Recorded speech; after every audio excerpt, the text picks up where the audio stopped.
Troisième petit personnage qui peuple notre psyché, qui représente un passage de l'éveil de la conscience, un passage de la quête de soi, de la découverte de notre pouvoir intérieur, découverte du héros que l'on est. Sympa, hein? C'est le vagabond.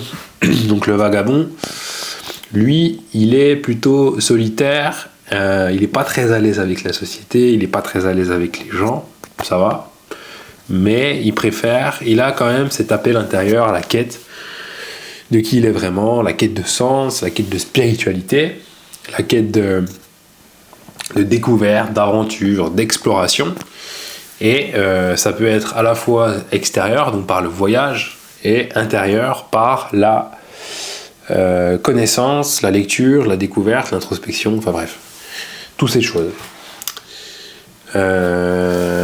Voilà, donc le vagabond, il est pas très à l'aise, tout le monde joue des rôles, il en a marre des masques, il en a marre des faux semblants, il est en quête d'authenticité, de spontanéité, et son objectif, c'est de faire tomber les apparences. Et ces apparences, ça va le tirailler parce qu'en fait, ça va le pousser à chercher sa vérité intérieure. Et il va être tiraillé entre trouver du sens, trouver de la quête, donc penser à lui.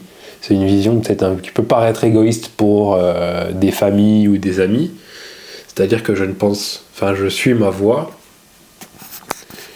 Donc il va être tiraillé entre suivre sa voie et ne penser qu'à lui, et se conformer à quelque chose qui fait qu'on est dans la société, on est accepté, on se réalise, quoi.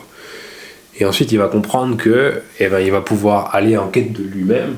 Donc il va y avoir une période peut-être un peu égoïste avant de pouvoir retrouver un sens de la communauté, c'est très important, et de pouvoir construire quelque chose avec des gens qui l'acceptent pour ce qu'il est vraiment. Donc il y a cette double facette, faire tomber les masques, mais un peu partir seul à la découverte de soi-même, ce qu'il fait passer pour un égoïste, donne l'impression de trahir sa famille, de trahir ses proches, mais en même temps l'appel de l'aventure est trop fort, il a très très envie d'aller explorer cette facette-là de lui-même et de la vie, pour ensuite se rendre compte qu'il va pouvoir rencontrer de nouvelles personnes. Donc c'est un peu de l'isolement, c'est la sortie de son cercle, pour trouver l'isolement, se trouver lui-même, la quête de sens, pour finalement retrouver un autre cercle, ou le même mais différemment, et retrouver sa place, mais un truc qui est vachement plus aligné et vachement plus profond. Et la sensation de sens qu'il portera en lui-même lui fera sentir à sa place, lui fera comprendre que tout ce qu'il a pu expérimenter, l'espèce de vagabondage, il a un sens en fait, et que la vie elle est grande. Donc voilà. Et puis les tips pour partir en quête de sens, faut oser, quoi, déjà. Faut voir la vie comme une aventure, faut y aller, faut explorer ce qu'on a envie d'explorer, il faut arrêter de se poser des questions. Chaque expérience ouvre un champ de conscience qui est absolument fabuleux, même si on fait une formation. Ce qu'on pense aujourd'hui des choses ne sera plus valable après l'expérience qu'on en aura faite. Et on aura la vision de l'expérience qui sera différente. Et en plus, une porte en ouvre 10. Donc à chaque fois qu'on fait une nouvelle expérience vers quelque chose qui nous attire vraiment, ça va nous ouvrir des portes, on va rencontrer des gens, on va discuter, qui vont nous ouvrir des portes. Et je suis prêt à vous parier que si vous sortez de chez vous pour partir à l'aventure, quoi que ce soit que vous ayez envie de faire, dans 5 ans, votre vie, elle est changée, mais d'une force. Et c'est inimaginable, en fait. Voilà. Pour quelqu'un qui n'a pas l'habitude de partir à l'aventure, une aventure, c'est incroyable. Ça ouvre 1 milliard de portes. Par les rencontres, on se laisse, en fait... On est personne, et on sort vraiment de son cercle. Et on se rend compte à quel point il y a une variété de façons de penser sur Terre qui est absolument incroyable. Et moi, j'ai rencontré des gens qui m'ont plus inspiré en 5 minutes que des gens dans mon entourage en plusieurs années, quoi. Et ça, là, ça fait réfléchir vraiment très profondément. On se dit, mais il y a un problème, quoi. Il y a peut-être un problème chez moi avec les gens que je fréquente et tout ça, ça me correspond peut-être pas, quoi. Et donc voilà, c'est juste une petite une petite histoire comme ça, rapide.